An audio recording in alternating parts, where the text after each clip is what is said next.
Can you see me? I'm waving. Here we are with chapter 12, lesson number 4 of maximum and minimum values.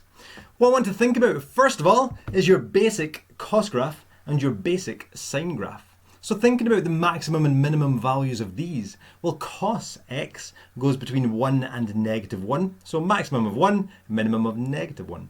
The maximum occurs when x is 0 and 360 degrees. The minimum is at 180. For y equals sine x, again, you've got a maximum of 1 and a minimum of -1. The maximum occurs when x is 90, and the minimum occurs when x is 270. How does the phase angle change that if you have cos x minus 60? Well, the minus 60 will change every point in the positive direction. It will move every point in the positive direction, 60 degrees, but the maximum and minimum will not change. It will still be going between 1 and -1. What will change though is if you have y equals cos x plus 1. The plus 1 in the end will shift every single point up 1. So instead of having a maximum of 1, it'll be at 2. Instead of having a minimum at -1, it'll be at 0.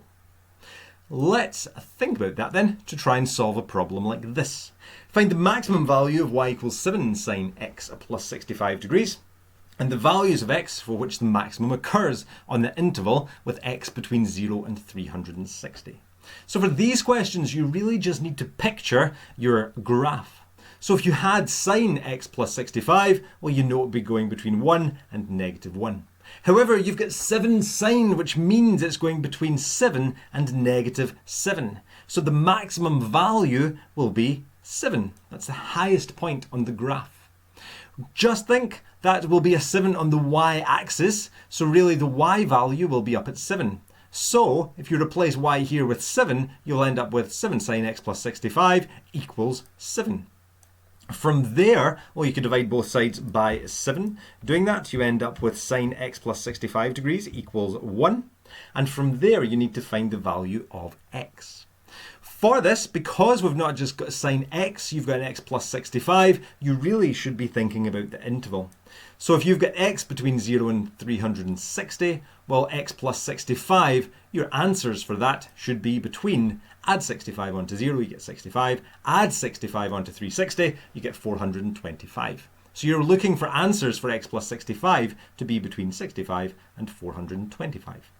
For that, well, the sine of what will give you 1? What number will have to go in here? If you covered that up and said the sine of something is 1, well, you know it has to be 90. Again, think about just as a basic graph, y equals sine x. It's the sine of 90 that will be 1. So this x plus 65 must be equal to 90. Just check that is in the interval that you're wanting. It is! Woo! So you can subtract 65 from both sides, and you know x would equal 25. You can finish that off then, and you can say the maximum value is 7 when x equals 25 degrees. Example 2. Find the maximum value of y equals 5 sine x plus 100 degrees, and the values of x for which the maximum will occur, again on the interval with x between 0 and 360. So for this one, think about it again. If you just had sine x plus 100, you know it would go between 1 and -1. But the 5 is going to stretch your graph to go up to 5 and down to -5. So the maximum value, the highest value, will be 5. That is going to occur when? Well, remember the maximum value is really your y value, so you can replace y with 5. So you know the 5 sine x plus 100 must equal 5. From there, once again, you can divide both sides by 5. So doing that, and you get sine x plus 100 equals 1. After that, you want to think about the graph, but before you do that, because you've not just got sine x, you have x plus 100, think about this interval.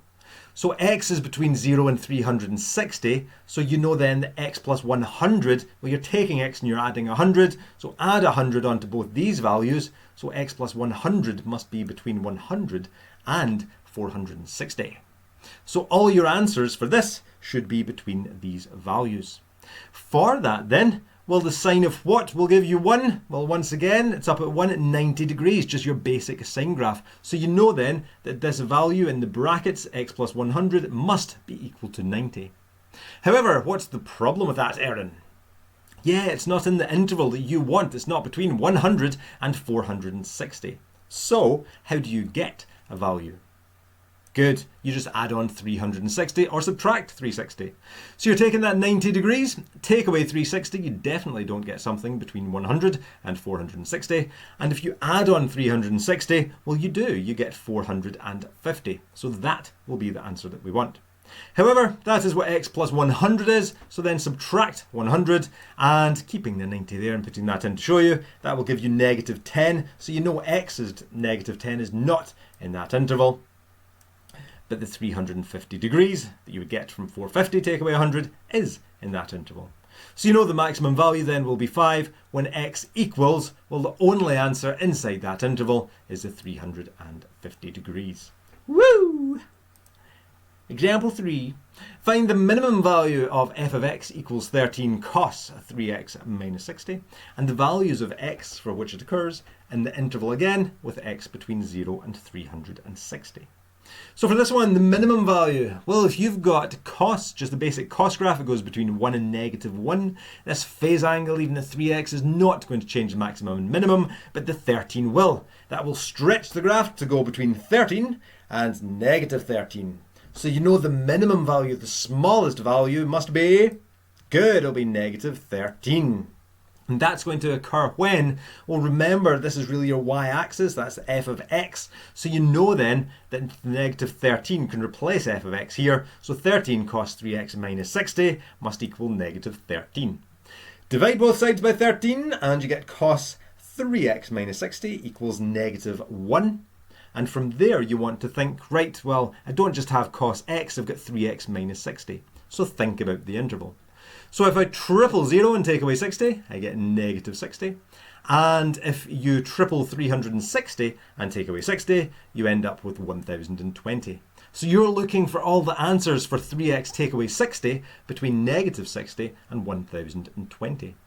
So for that then, how do you get the first answer? Well, because it's equal to negative 1, think about the graph. So your basic cos graph, when is that down at negative 1? The cos of what gives you negative 1? We know it's the cos of 180. So you know then that this value in here, the 3x minus 60, must be equal to 180 because the cos of 180 is negative 1. From there, how do you find the other values? Remember, you're wanting all the values for 3x take away 60 between negative 60 and 1020. What would you do, Sahana? Good, you can just add and subtract 360. So subtracting 360 from this gives you something outside that range, so we don't want it. But if you add on 360, you get 540. Add 360 again, just keep on going, you get 900. If you add 360 again, you get something that's outside this range. So that is your three answers for 3x take away 60. Adding 60 onto all of these values, you will end up with 240, 600 and 960, and then dividing by 3, x would be 80, 200 and 320. Meaning then the minimum value is still going to be that negative 13, but it's going to occur when x equals the 80 degrees and the 200 degrees and the 320 degrees. Let's try another one. Example 4. Find the maximum value of f of x equals 5 plus root 3 sine 2x and the values of x for when it occurs on the interval 0 and 360. So for this one, it's a bit trickier, but you want to think of each part and think about what it does. So sine 2x, well the 2 is just going to mean you've got 2 cycles of your sine wave between 0 and 360. So that's not going to change the maximum minimum. The root 3, your amplitude, means root 3 sine 2x will, instead of going between 1 and negative 1, it will go between root 3 and negative root 3. So that is going to stretch your graph, so it'll have a maximum at root 3. However, this plus 5, you could always write that on the end, and you could have root 3 sine 2x plus 5, and you know the plus 5 will be moving the graph up 5 units. So instead of having a maximum at root 3, the maximum will be root 3 plus 5. Or written back to front, 5 plus root 3. The maximum value will occur when, well remember again, this is your y value, this is f of x. So replace f of x here with 5 plus root 3, and you can say then that the 5 plus root 3 sine 2x would be equal to 5 plus root 3. How do you solve that to find x? What would you do, Sandy? Good, subtract 5 from both sides. Padoink. And after that, Sandy, good, divide by root 3. If you divide by root 3, sine 2x would equal 1. Again, think about the interval. X is between 0 and 360, but you've got sine 2x. So we're doubling this value of x. So we'll double these values here. So if you double 0, you still have 0. And if you double the 360, you get 720. So we're looking for solutions for the 2x to be between 0 and 720. So sine something equals 1. Sine of what is going to be 1? Well, you know it's going to be 90 degrees. So you know then that the 2x must be equal to 90 degrees. And how do you find the other values? Good, you just add or subtract 360. So adding 360 will give us 450, which is in that interval. If we add again, we're outside the range. If we subtract from 90, we're outside that range. So that's the only two answers. To get x, divide by 2. And we get 45 and 225. Meaning then the maximum value will be the 5 plus root 3, but it will be when x equals both 45 degrees and 225 degrees. Let's try another one. Let's flip this and put it into the wave function. Example 5, write sine x take away cos x in the form k cos x minus alpha. Find the maximum value and the values of x at which this maximum occurs. And x is going to be between 0 and 360. So because we've got it in this form here as the wave functions, we're thinking about the addition formulae. And you know the first thing that you would do is to set them equal. So sine x minus cos x would equal k cos x minus alpha. Expanding that, so we've got k times, and then just put brackets around what you would get if you expand that. If you want more examples on expanding and then writing it in this form, look back to the first 3 lessons. From there though, multiply out the brackets, so we'd have k cos x minus k cos x cos alpha plus k sin x sin alpha. And from there, you know you want to do the same thing. You want to find the values of k cos alpha and k sin alpha. So take the coefficients. Coefficient of cos x here is k cos alpha. So we can find out what k cos alpha is equal to. That will be equal to the coefficient of cos x on the other side. Coefficient of cos x, well, is really 1 cos x. So you know that you would have, or negative 1. So you know then that you would have negative 1. And that is what k cos alpha is equal to. Do the same thing for sine x. So sine x here, the coefficient is k sine alpha.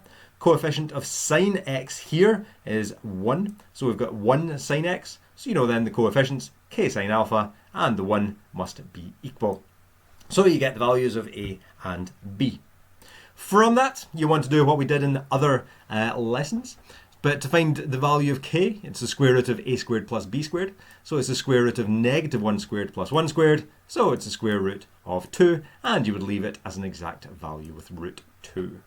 To find the value of alpha, well, if you do k sine alpha over k cos alpha, you get tan alpha. The k's will cancel out. And from there, you can easily find alpha. So doing that then, k sine alpha over k cos alpha will give us 1 over negative 1. Which means then if you cancel the k's, sine over cos, it's a sin to put cos on top. That will be equal to tan. Tan alpha then is equal to negative 1. If you work out inverse tan of 1, then you end up with 45 degrees. It's just your exact values. But you need to think about the quadrants.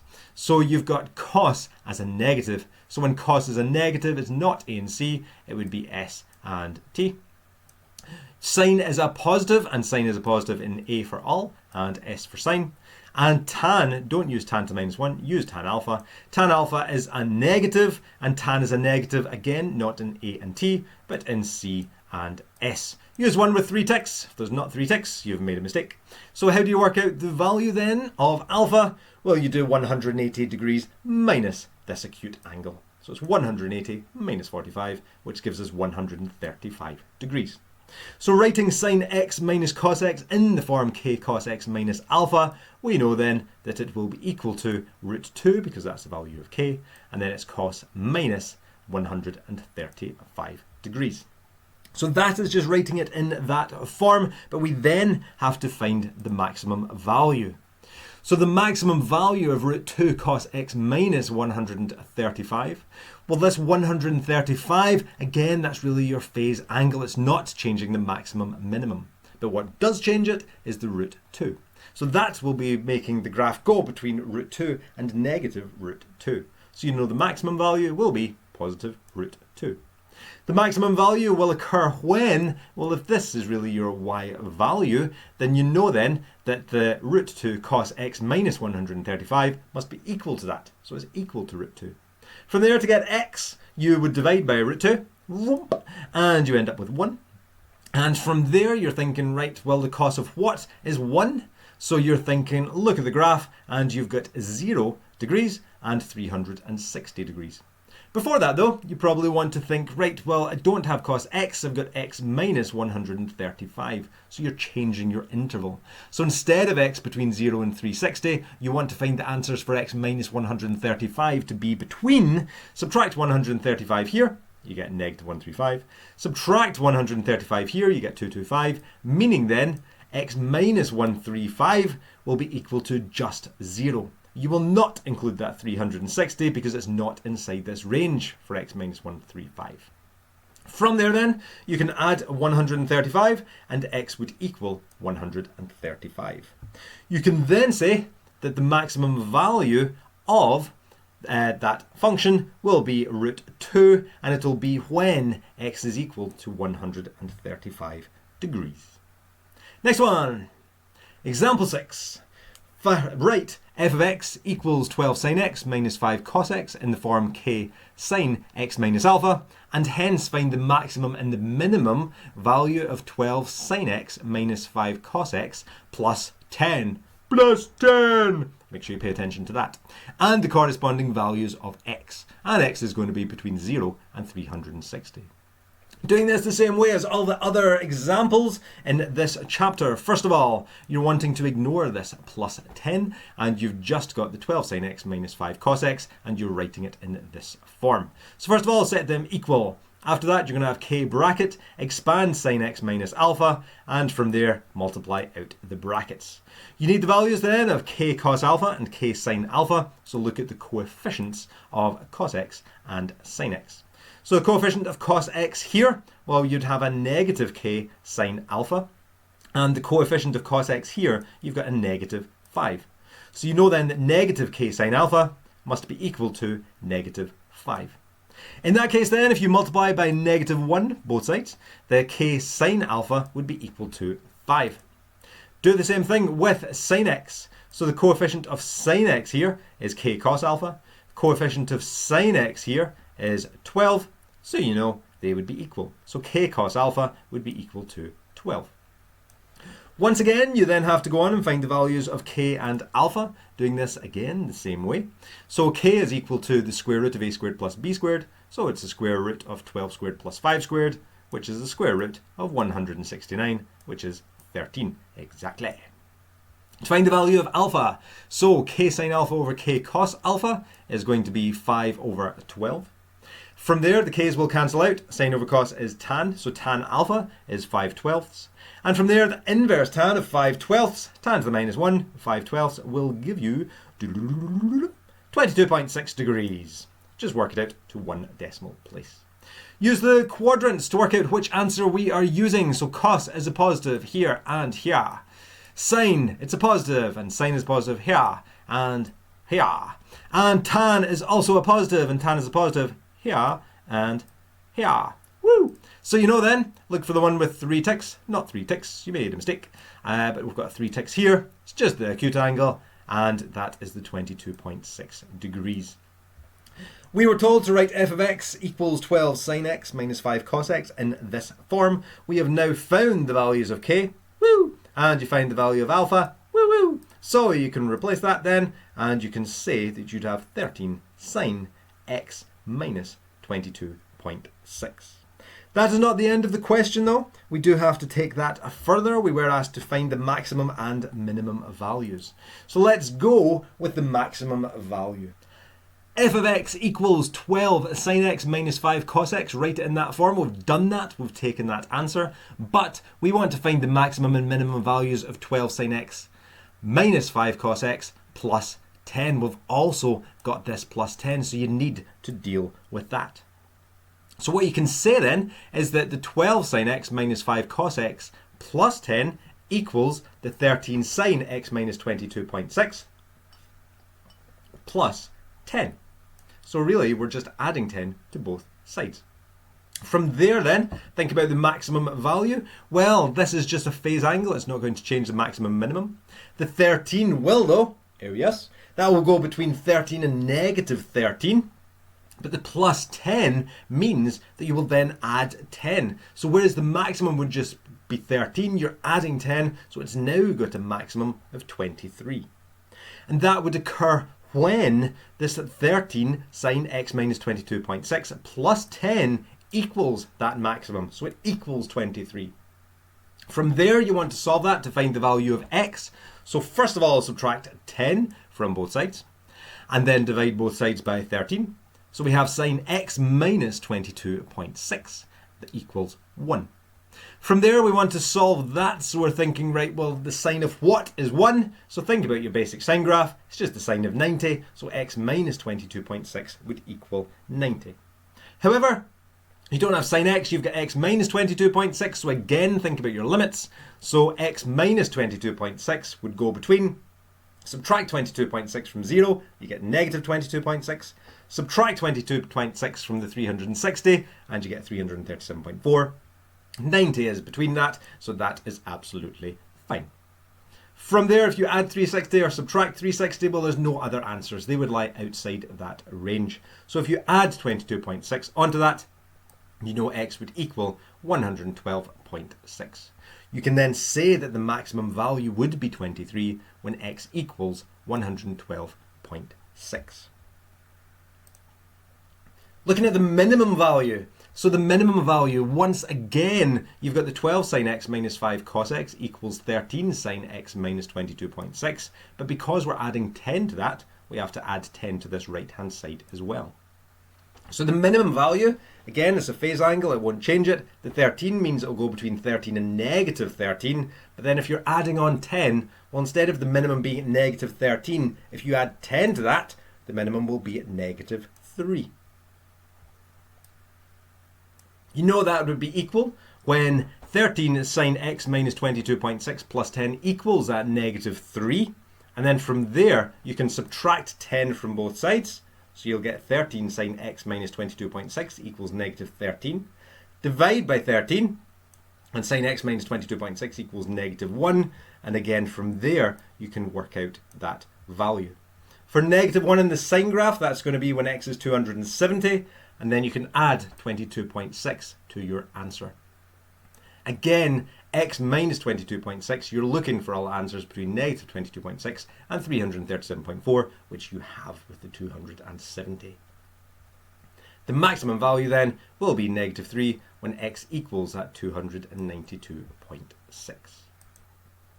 Example 7. Write f of x equals cos 2x minus 2 sine 2x plus root 5 in the form r. Cos 2x minus alpha plus root 5. Then find the maximum and minimum value and the corresponding values of x. And x is going to be between 0 and 2 pi. So to do this, first of all, let's ignore that root 5 because we've got a root 5 here, we've got a root 5 here. Let's just write the cos 2x minus 2 sine 2x in this form. So first of all, just set them equal. After that, you want to use the addition formula, and you're wanting to expand cos 2x minus alpha. So we'd have r brackets, and then we're expanding that. If you're unsure about these, look back at the other easier examples. And then from there, we can multiply through by r. So we've got r cos 2x cos alpha plus r sine 2x sine alpha. We want to find the values of r cos alpha and r sine alpha, so let's look at the coefficients. Take the coefficient of cos 2x. Over here, we've got r cos alpha. Take the coefficient of cos 2x here, we've got a coefficient of 1, meaning then that r cos alpha must be equal to 1. Taking the coefficient of sine 2x, coefficient of sine 2x here is r sine alpha, coefficient of sine 2x here is negative 2, meaning then that r sine alpha must be equal to negative 2. Going on then, so we have 1 and a negative 2. To find the values of k and alpha, well, to get k, that's when you do the square root of a squared plus b squared. In this case though, it's r, so we're going to have r is equal to the square root of 1 squared plus root 2 squared, which is square root of 1 plus 4, which is the square root of 5, and we'd leave it as root 5. Remember, leave it as an exact value. From there, we want to get this value of alpha. So remember, k sine alpha over k cos alpha, k is cancelled out, leaving it as we tan, and from there we can find alpha. Obviously in this case it is r rather than k, so we can say that r sine alpha, the negative 2, over r cos alpha, the 1, well, that just simplifies to negative 2. The r's cancel out, and sine over cos is equal to tan. So that equals negative 2. If you work out the inverse, well, tan to the minus 1, it just gives us 1.11. Remember, it is radians that we are wanting here. This is not an exact value, and you will just have to use your calculator just in radians. So to a couple of decimal places, we get that 1.11. We need to check the quadrants. So cos is a positive, and cos is a positive here and here. Sine is a negative, and sine is a negative in t and c. And tan, well, tan is a negative and tan is a positive in A and T, but it's a negative in S and C. Use one with 3 ticks, so the 3 ticks is in C, so we know we're going to have 2 pi minus that 1.11, which will give us 5.17. Again, just use the calculator in radian mode. So for that then, we've found this value of r, we've found alpha, so writing it in that form that we were asked to in the question, we will have root 5 cos 2x minus 5.17. From there though, well, we've also got this root 5, so going back a page, we have to have this root 5, and we then have to find the maximum and minimum value. So doing that then, moving on, well, we had cos 2x minus 2 sin x written in this form, but we've also got this plus root 5. So if we're adding root 5 onto this left-hand side, we have to do the same to the right. From there, the maximum value, well, thinking about the maximum value, if you take the 2x, well, it just means there's 2 cycles between 0 and 360, the minus 5.17 shifting the graph to the right, and it's the root 5 that's going to change this maximum and the minimum. So root 5 goes between root 5 and negative root 5, but you've also got that plus root 5. So as well as going up to root 5, you then have to add another root 5. So it's really root 5 plus root 5, which you can write as 2 root 5. And you know that maximum value will be when, well, all of this right-hand side equals that maximum, the 2 root 5.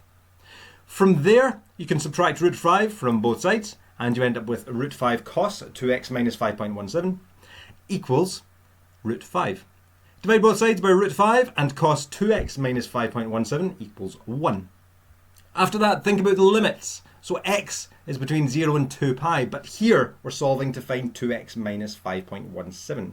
So 2x minus 5.17, double this, take away 5.17, double this, take away 5.17, so we're looking for all the answers between negative 5.17 and 7.39. So the cos of what is equal to 1? Well, it's going to be the cos of 0 or the cos of 360. But because it's radians, 360 is 2 pi. So we'd have 0 and 2 pi. If you add 360 or 2 pi onto both of these, you will get something that is outside this range. So that is the only 2 answers that you will have. From there, to get 2x, you will add 5.17 onto both these answers. So you end up with 5.17 and 11.45. Dividing by 2 will give us 2.6 and 5.7, meaning then there'll be a maximum value of 2 root 5 when x is equal to both 2.6 and 5.7.